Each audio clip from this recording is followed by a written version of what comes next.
little bit ago we were talking a bit about Zoroastrianism and its possible influence on Judaism.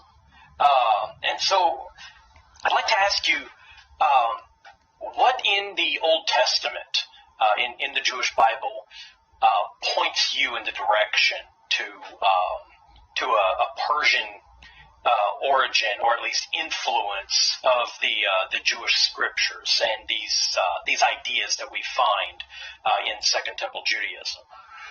Well, I think though we wouldn't know what to do with this if this was all we had, in Ezra and Nehemiah, it's pretty clear that Ezra states overtly he was a Persian government official, though he was a Jew, but that's, one of many instances of Jews rising high in the countries in which they were deported, whatever.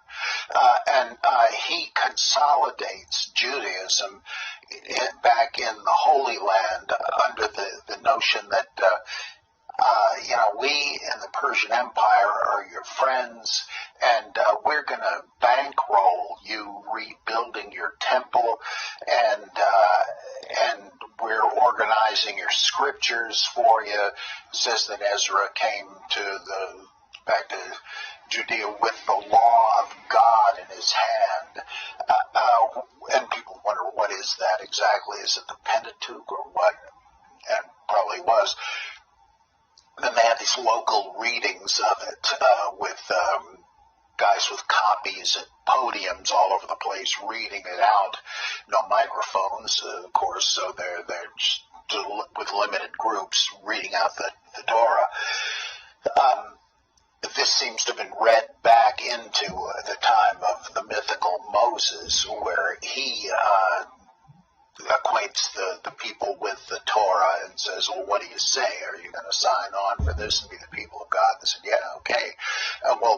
Originally, I think Orthodox Jews say Ezra was the second Moses, but in fact it's more like Moses was the second Ezra. And I have to give it a Mosaic pedigree. Well, what was it that they imposed as official Judaism? It was something that the people that remained there, because it was only like the priestly and royal elite who were deported, the people that remained there, they didn't like what Ezra and Nehemiah promulgated, the Samaritans also. What was it that was so offensive to them? Well, of course, we don't know, and it's speculative, but I think there's good grounds to speculate that what the Persians and their agents did was to create a Judaized Zoroastrianism, which accounts for the fact that these major ideas that you find in so-called Second Temple Judaism have no precedent in even in the redacted Old Testament up to that time. It's not clear at all that there's even an afterlife in the earlier traditions, much less a resurrection of the dead. And you begin hearing about that in the book of Daniel, which is mid-2nd century BCE, and in the Isaiah Apocalypse, chapters 26 and thereabout in Isaiah, which are post-Alexander the Great. And there you suddenly start hearing about resurrection from the dead.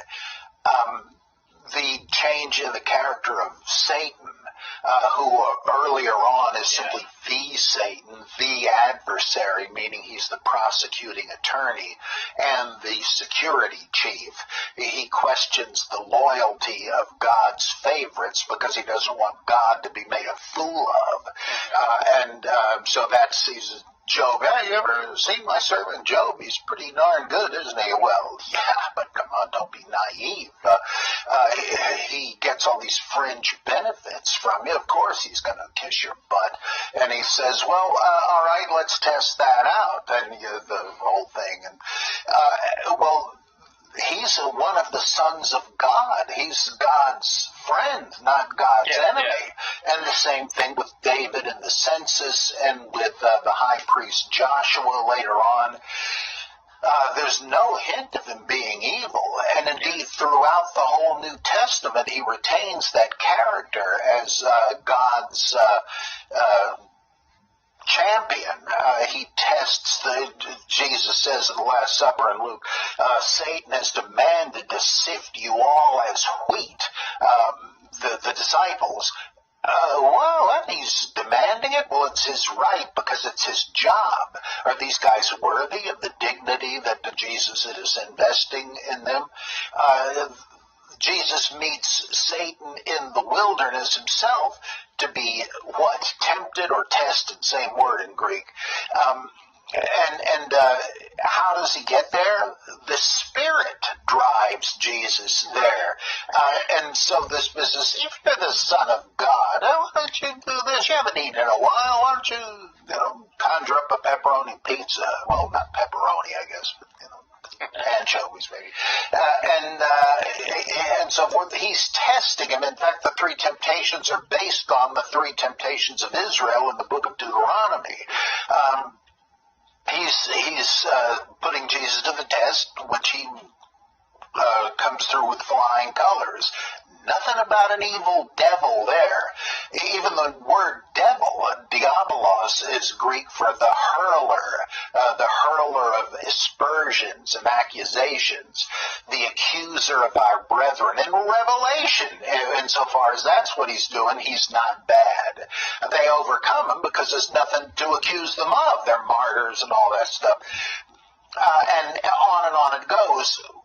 How does Satan become evil, which he is in the New Testament and intertestamental literature, even though the original concept of Satan was so strong, it persisted alongside of that of the evil of Satan?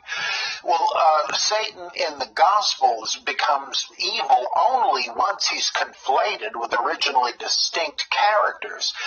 Beelzebul, who was the prince of demons, whom the exorcist would bind to his service and then force him to give up his property, which is just what Jesus says, right?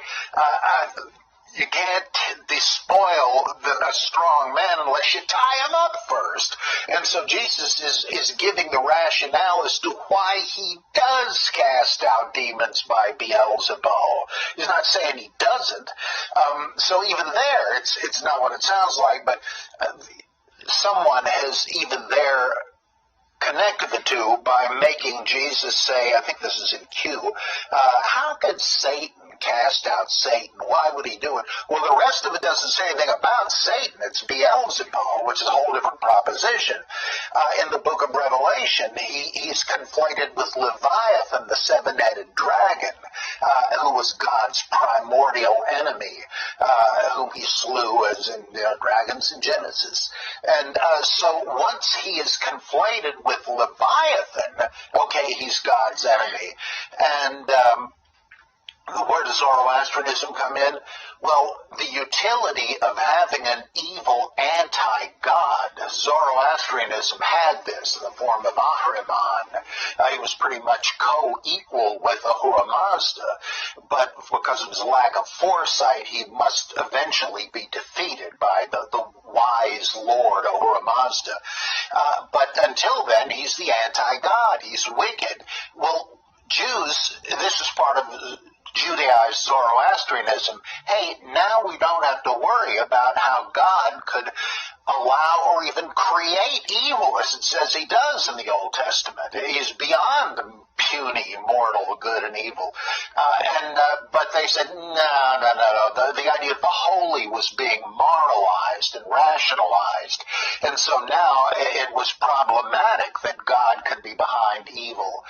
And so this gave them a way out. They thought, hey, Zoroastrianism, there's two gods. One is evil, and that's all his fault. Oh, that's great. It gets Yahweh off the hook. Of course, it doesn't really, because they preferred monotheism, and so Satan is a created being, and so you still have to ask, how did God allow that? But they didn't pursue it that far.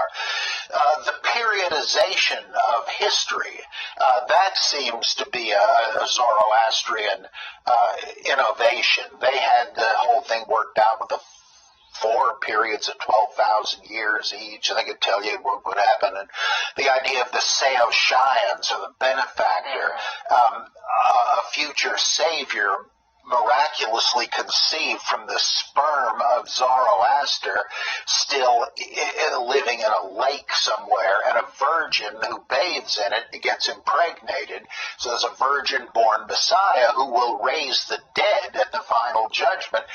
Do you have that in the earlier parts of the Old Testament? You do have the sacred king myth, but even that isn't quite like this. And so where the heck does all this come from? We know that the Jewish scribes were saying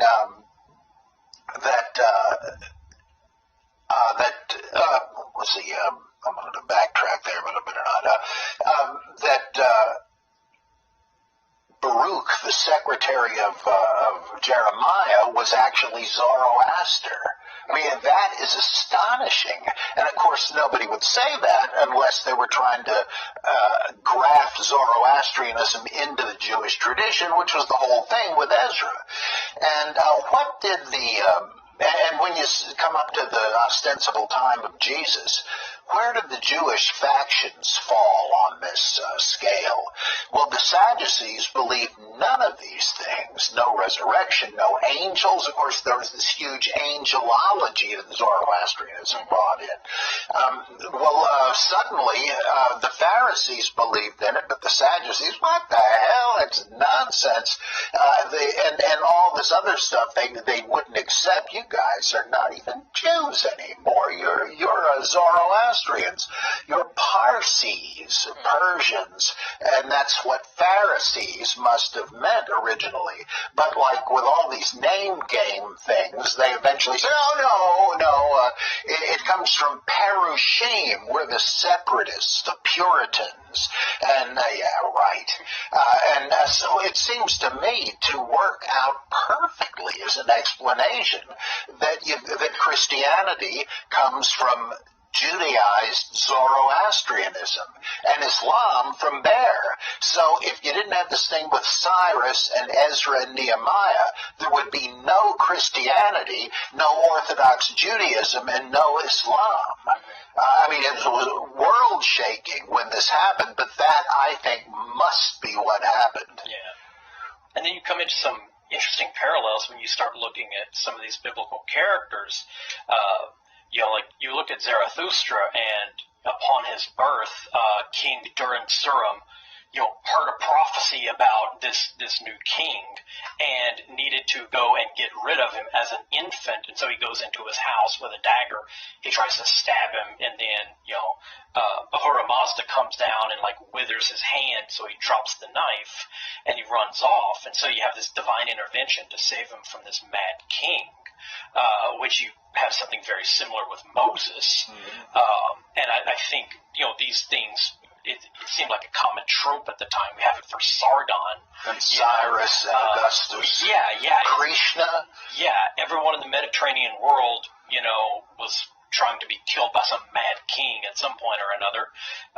And then, even later on, you have Zarathustra. He goes into the throne room at the very beginning of his ministry, and he tries to convert this king, and he has a showdown with his court magicians, and they're trying to heal a racehorse, the king's favorite racehorse, and it got sick, and the king really wants to race it, and the magicians, they can't heal it, and Zarathustra's like, the true God, Ahura Mazda, can do it while your petty magic can't.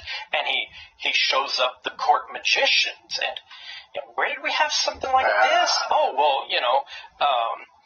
Joseph does it in a scene that is very, very similar. And then Moses comes along, and he does it 11 times in a row. Abraham even does it a couple of times, when he sells his wife to the Egyptian king, and then it does it later again with Abimelech, and then Isaac comes along and he does it again with Abimelech. So I think we have 15 times in the first two books of the Bible. And Daniel does it. And so it's it just these Zoroastrian things, and maybe it didn't come from Zoroastrianism. But when you see these kinds of similarities, once you already recognize that these other Zoroastrian themes are present in the Old Testament, it's kind of hard to not ask the question, is Moses supposed to be similar to Zarathustra? Going up on a mountain and communing with God and then coming back with, the scripture to give to the people and start this teaching and, the baptism scene also. With that temptation following it. Yeah. And eerily like it. Yeah. And then our fourth Ezra, where Ezra drinks the magic potion just like Zarathustra, and then he has a vision. He talks to Ahura Mazda / El Elyon, and he is then required to write down all of the scriptures to then give to the people to start the new one true religion. It's hard to look at these things and not see some kind of similarity, and considering you're looking at writings from a people that were ruled by the Persians.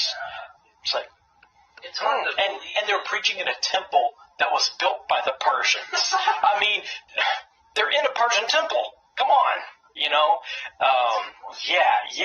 It's like, what way down the street is it going? And don't get me wrong, I've said this before. Sure, there's been influence. Like Vikings maybe picked up Christian ideas and borrowed them. But then again, Vikings were savages. Name a kingdom where they were monarchs of entire empires, okay? What's the likeliness the Romans saw Christian cults and, let's really use this cult. It took hundreds of years of little here, little there, bumping into these guys for this thing to become like a Roman Empire religion. And I say that to say, which one's more likely? Which way is it flowing in the stream? Are the Jews really influencing all these places? Because a lot of apologists that are Jewish want to tell you, oh no, Jews influenced the Babylonians. If you find anything that's parallel to Babylon, Mesopotamia, whatever, they're just doing the apologist stuff that Christians do. Which came first, chicken or the egg? Well, the Christian writings came first. They borrowed from the Christians. I mean, I'm not saying people didn't borrow from the Jews. I'm just saying, Russell Demirkin, when I brought up the whole Greek thing, he's like, which one's more likely? And he brought that whole idea up. He says, listen, in the dating of the Hebrew Bible, he's like, that scholarly consensus is going to tell you the Greeks had the biggest influence on them rather than vice versa. Yeah. And I think whenever, and I'm by no means an expert on this, but whenever I was looking at Zoroastrianism, it appeared to me, at least, that there was a great deal of gradual evolution in their stories, and these ideas were things that they gradually struggled with and eventually came to because they were good solutions for these different philosophical problems that a new idea was creating, and when you see these things pop up in Judaism, it looks like someone just tried to shoehorn it in there, and then it causes this huge ripple effect where now people are having to try to reinterpret things in order to include this new theology, like the Satan character. They had this Satan character, and he was like Mike Ehrmantraut in Breaking Bad. He's just working for Gus Fring. He's running security and doing background checks and getting in people's way when they're trying to do something that Gus doesn't want. And then all of a sudden, he's like the creator of all evil. How did this happen? I mean, Isaiah 45:7 contradicts that. It says that Yahweh made evil, and now you're saying that there's this thing that's almost as powerful as God. He can't quite beat him up. Well, that sounds like Ahriman and Ahura Mazda. That doesn't sound like Yahweh and one of his employees who doesn't even have a name. That's just his job title. It's like, hey, accuser, go do this thing for me. And he's like, yes, sir. And he runs off and does it. That's the great cosmic evil that Yahweh has been struggling with for thousands of years. Like, how do you get that out of Scripture? And so, it just doesn't seem like this originated in Judaism. I'm trying to figure out where it would come from, because I've read the Old Testament, and it just doesn't fit. It's not in there. Yeah, even where people think it is, it isn't. Like with Isaiah 14, Halal, son of Shahar, that has nothing to do with the devil, with Satan. It's a Canaanite god, the morning star, the planet Venus. It was an astrological or astronomical story explaining the relative prominence of heavenly bodies in the morning and all that. And Ezekiel 28, that seems to be about Adam being expelled from Eden. The serpent in Eden in Genesis, if anything, that's based on Nehushtan or Leviathan, the divine serpent worship in the temple. And so Numbers 21, I believe, is mentioned in there. And so that's already the same kind of thing they did in Revelation by making Satan and Leviathan the same thing. But that's what they had to do. And I think you first hear of Satan, his name reflecting evil, in the Secrets of Enoch or Slavonic Enoch or Second Enoch, where he's not just called Satan, but Sathaniel, the adversary of God, because Satan by itself doesn't have to mean that. Yeah. So you can kind of trace the stages of this. Yeah. Ladies and gentlemen, I hope you enjoyed the podcast. Hit that like button, share this with a friend, and join our Patreons. It helps us grow. It really does. There's also one-time donation options. Just go down in the description. You'll see what I mean. Love you guys.